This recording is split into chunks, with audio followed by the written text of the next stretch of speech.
Alors, on lit dans les journaux ce matin que Marine Le Pen a,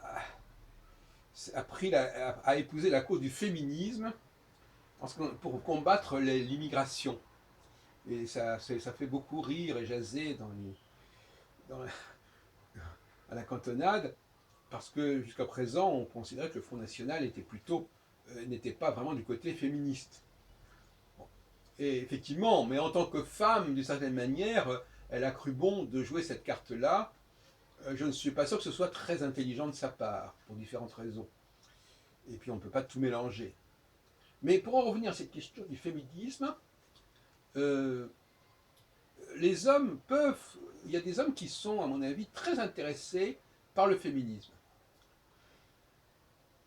Euh, c'est-à-dire, par le féminisme, c'est-à-dire qu'en fin de compte, euh, ou plus exactement, ils ne veulent pas qu'on distingue les hommes des femmes.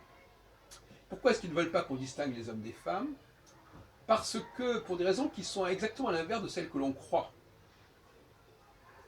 Parce que si on commençait à distinguer les hommes des femmes, à préciser que certaines fonctions, certaines activités sont réservées plus ou moins aux femmes, eh bien, il y a des hommes qui se retrouveraient au chômage.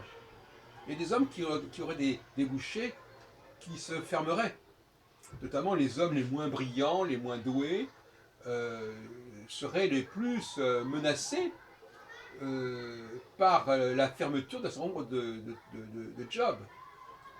Hein, il y a des métiers qui, de plus en plus, d'ailleurs, de facto, hein, sont monopolisés en quelque sorte par les femmes, et ça se fait au détriment de certains hommes, certaines catégories d'hommes, qu'on pourrait appeler les petits hommes, comme on disait autrefois les petits blancs, par opposition aux noirs, les petits blancs étant ceux qui étaient les plus racistes, parce qu'ils étaient les plus menacés par la progression, l'ascension sociale des noirs, leur présence grandissante dans l'activité sociale.